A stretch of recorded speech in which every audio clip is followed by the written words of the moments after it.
રાજકોટ મહાનગરપાલિકાની અંતિમ સામાન્ય સભામાં ભારે વિવાદ, વિપક્ષને બોલવા ન દેતા શાસક પક્ષ પર તાનાશાહીનો ગંભીર આક્ષેપ લગાવાયો।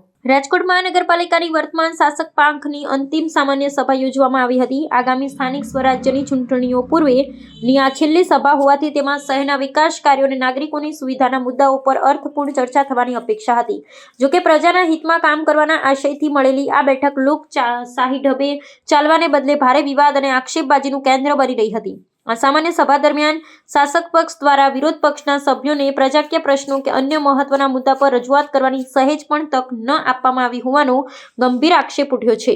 વિપક્ષી સભ્યોએ શાસકોની આ દમનકારી કાર્યપ્રણાલીને સખત શબ્દોમાં વખોડી કાઢી હતી અને તેને શાસક પક્ષની સરેઆમ તાનાશાહી ગણાવી હતી। વિપક્ષના આગેવાનોના મતે બહુમતીના જોરે વિરોધી અવાજને દબાવી દેવો અને લોક પ્રશ્નોને વાંચા ન આપવી એ લોકશાહી મૂલ્યોનું ઘોર અપમાન છે। આ ઘટનાક્રમ બાદ વિપક્ષે ભારે રોષ વ્યક્ત કરીને સભાની કાર્યવાહીનો ઉગ્ર વિરોધ નોંધાવ્યો હતો। અત્રે ઉલ્લેખનીય છે કે વર્તમાન ચૂંટાયેલી પાંખની મુદ્દત પૂર્ણતાના આરે હોવાથી હવે રાજકોટ મહાનગરપાલિકાની આગામી સામાન્ય સભા નવી ચૂંટણીઓ સંપન્ન થયા બાદ જ મળશે। પરિણામે સ્થાનિક રાજકારણમાં અત્યારથી જ ભારે ગરમાવો આવી ગયો છે અને બંને પક્ષો વચ્ચેના આ ટકરાવ આગામી ચૂંટણીના જંગને વધુ રસાકસી ભર્યો બનાવશે તે નિશ્ચિત છે।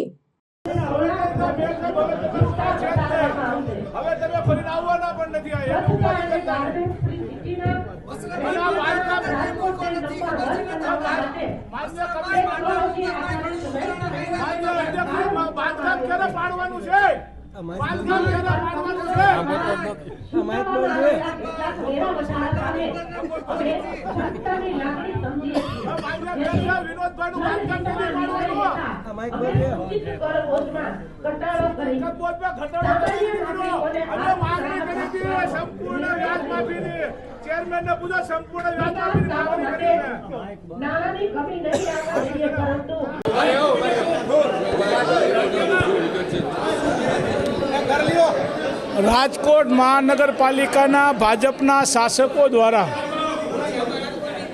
સ્ટેન્ડિંગ કમિટીએ કમિશનરના બજેટ ઉપરાંત 14 જે કામોનું સૂચન કર્યું। જેવી જે 14 યોજનાઓ બનાવી, 14 યોજનામાંથી 7 યોજના ફક્ત પીપીપી ધોરણે છે। એટલે ક્યાંક ને ક્યાંક ભાજપના મળતિયા લોકોને ખટવવાનો પ્રોગ્રામ છે, ક્યાંક ને ક્યાંક હપ્તા લેવાના, ભ્રષ્ટાચાર કરવાનો મોકો મળી ગયો છે। પીપીપી યોજનાની ભાઈ કહો કે બેન કહો એવી નવી યોજના બીઓટી ધોરણે રાજકોટની પ્રજાને જે રહેઠાણના મકાન મળશે। બીઓટીનો અર્થ એમ થાય છે બાંધો, સંચાલન કરો અને સોંપો। આ ગુજરાતી અર્થ છે।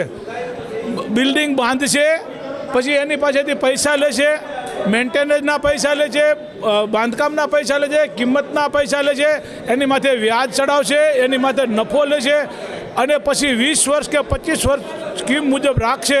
પછી આ શોપોમાં કોર્પોરેશનને સોંપીને જશે, જેમાં કરોડો રૂપિયા આ બિલ્ડર કમાશે, એમાં લાખો કરોડો રૂપિયા ભાજપના ખિસ્સામાં જશે। આ યોજનાઓ છે। રાજકોટની પ્રજાને રામનાથ મહાદેવ યાદ ન આવ્યા શાસકોને। છેલ્લા 9 વર્ષથી રામનાથ મહાદેવને બ્યુટિફિકેશનના નામે મત લે છે। બે લોકસભા ગઈ, 2 ધારાસભા ગઈ અને આ બીજી કોર્પોરેશન જશે, પરંતુ રામનાથ મહાદેવનો ઉદ્ધાર કરવાની જગ્યાએ પોતાના ખિસ્સાનો ઉદ્ધાર કરી રહેલા ભાજપના શાસકોને મારે કહેવું છે, કમસે કમ ભગવાનને તો છોડો। આ લોકશાહીનું ખૂન છે। સંસદથી લઈને પંચાયત સુધી દરેક વિરોધ પક્ષ હોય એના સભ્યને, એના નેતાને બોર્ડમાં બોલવાનો સંપૂર્ણ અધિકાર છે, બોલવા ફરજિયાત દેવા પડે છે।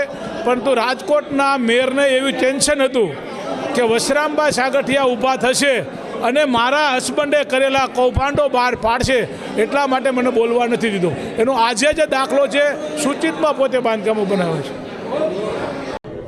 રાજકોટ મહાનગરપાલિકાના નવા નાણાકીય વર્ષ 2026-27નું માનનીય મ્યુનિસિપલ કમિશનરે અંદાજપત્ર સ્ટેન્ડિંગ કમિટી સમક્ષ રજૂ કર્યું। સ્ટેન્ડિંગ કમિટીએ આ બજેટને મંજૂરી આપી અને બંધારણની જોગવાઈ મુજબ રાજકોટ મહાનગરપાલિકાના જનરલ બોર્ડની અંદર આજે મારા દ્વારા 2026-27નું અંદાજપત્ર રજૂ કરવામાં આવ્યું છે। 1973થી લઈ અને આજે 2026માં જ્યારે આપણે રાજકોટના શહેરીજનો માટે ભારતીય જનતા પાર્ટીના શાસકોને રાજકોટ શહેરના પ્રજાજનોના આશીર્વાદથી 52 વર્ષથી રાજકોટના નગરજનોના અમે લોકસેવાના કામો કરતા આવ્યા છીએ. માનનીય મ્યુનિસિપલ કમિશનરશ્રીએ 3595 કરોડનું કરબોજા સાથેનું જે બજેટ સ્ટેન્ડિંગ કમિટીમાં મંજૂર કર્યું હતું.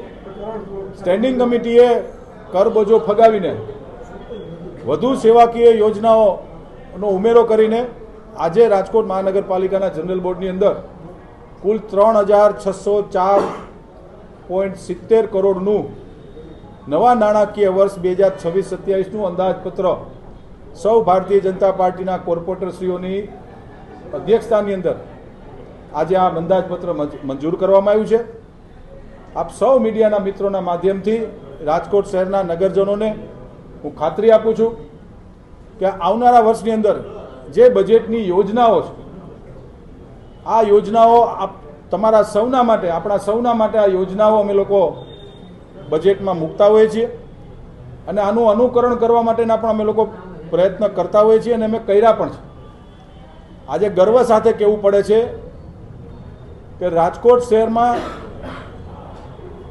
છેલ્લા 2.5 વર્ષની અંદર ભારતીય જનતા પાર્ટીની અમારી આ ટર્મના શાસકો દ્વારા 38 અબજ એટલે કે 3800 કરોડના અંદાજિત ખર્ચે છેલ્લા 2.5 વર્ષની અંદર ઇન્ફ્રાસ્ટ્રક્ચર ઊભું કરવામાં અમે સફળતા પ્રાપ્ત કરી છે.